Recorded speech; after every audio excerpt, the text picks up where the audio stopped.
Okay, so here we go. We are driving on the bullet train. We're going pretty quick. We are almost coming to the end of the Old Testament. So if you started with us, pretty amazing that we're getting to the end of the Old Testament. You would have done an overview of the whole Old Testament. Now we are in a book right now called Obadiah. Obadiah. So who is Obadiah? Who knows, really? Who knows? I think there's 14 Obadiahs in the Bible, so which one is it? We don't really know. And then he's prophesying against Edom. Now we're going to look at who Edom is in just a moment here. But when did he prophesy against Edom? We don't know. It was after Jerusalem was attacked and they were rejoicing over it, and this is why they're going to be judged. So, but that happened a few times. So we really don't know exactly who he was, except that his name was Obadiah. We don't exactly know when it was, but we do know the basic theme of the book. And the basic theme of the book is Edom is rejoicing over Israel's fall. So what's the big deal about that? What's the story? Well, the story goes all the way back to Genesis chapter 25. So you take Obadiah and you go backwards 1,500 years. And this is a 1,500-year story. Amazing how the Bible is put together and the things that carry on and how long-standing hatred and long-standing animosity and long-standing fractured relationships can go on for a long time, 1,500 years in this case. We have to look at Genesis chapter 25 to understand this story. And here it is, Genesis chapter 25, verse 19. Jacob and Esau. Now Esau is Edom. Esau is Edom. He becomes the father of the Edomites. This is the account of the family line of of Abraham's son Isaac. Abraham became the father of Isaac. Isaac was 40 years old when he married Rebekah, the daughter of Bethuel, from Padan Aram, the sister of Laban, the Aramean. Isaac prayed to the Lord on behalf of his wife because she was childless. She had no children.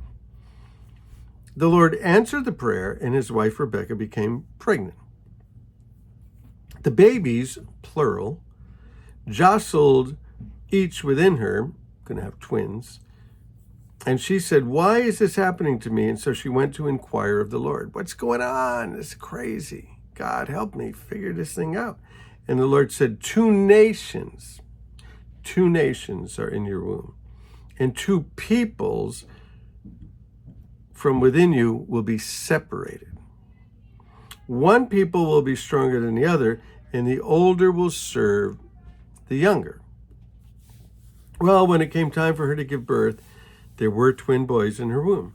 The first one came out and he was red, which is why he's called Edom or Esau. And his whole body was like a hairy garment, so they named him Esau, which basically means hairy.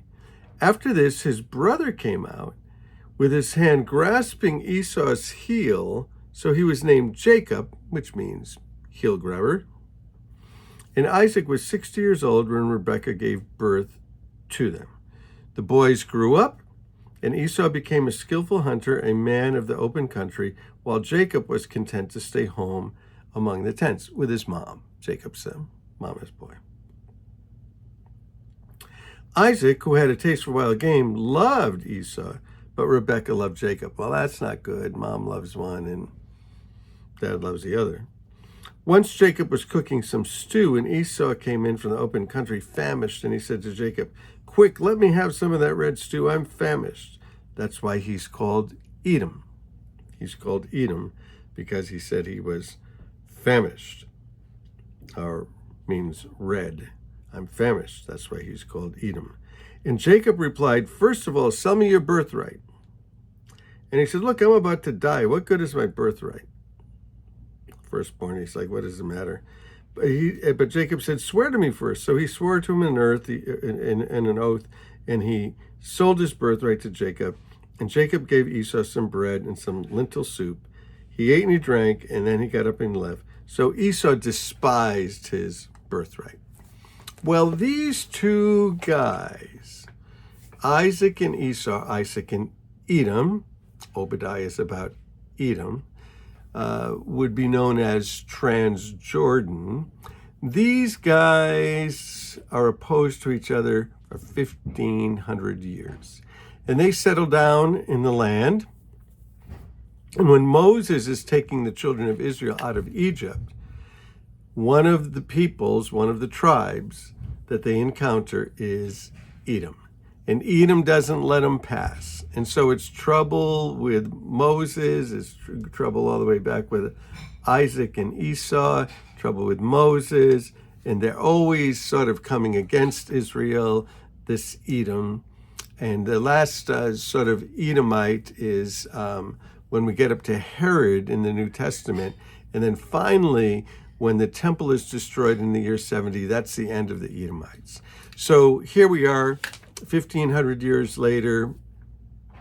Let's say that it's the 500 BC mark that this particular prophecy comes through. We don't know exactly, but probably around that mark. And the prophecy comes true. Here's what it says. Obadiah's vision, the vision of Obadiah. Which Obadiah? There's 14 of them. When was it? After one of Jerusalem's invasions, being invaded. This is what the sovereign Lord says about Edom. Edom is Esau. We have heard a message from the Lord, an envoy sent from the nations to say, rise, let's go against her to battle. See, I will make you small among the nations. You'll be utterly despised. The pride of your heart has deceived you, you who live in the clefts of the rock. Petra is the capital of Edom. Rock city. Who could penetrate it? You who live in the clefts of the rocks and make your home in the heights. Making your home in the heights, the high place, is always hard place to penetrate, hard to get up there. You always have the advantage. You're up on the top, and the people coming up, it's easy to take them out. It's hard to go up and get them. You who say to yourself, who can bring me down to the ground? Full of pride. Though you soar like an eagle and you make your nest in the stars, from there I'll bring you down, declares the Lord. If thieves came to you, if robbers in the night, oh, what disaster awaits you. Would they not only steal only as much as they wanted? If grape pickers came to you, would they not leave a few grapes? But how Esau will be ransacked, his hidden treasures pillaged. All of your allies will force you to the border. Your friends will deceive you and overpower you. Those who eat your bread will set a trap for you, but you won't detect it. And so it goes on and it talks about the destruction of Edom. And, but at the end, you get to verse 19, and it says that the people from the Negev will occupy the mountains of Esau. That place will be taken over by others. And people from the foothills will possess the land of the Philistines. They'll occupy the fields of Ephraim and Samaria, and Benjamin will possess Gilead. The company of the Israelite exiles who are in Canaan will possess the land as far as Zephirah. The exiles of Jerusalem who are in Shephad will possess the towns of the Negev.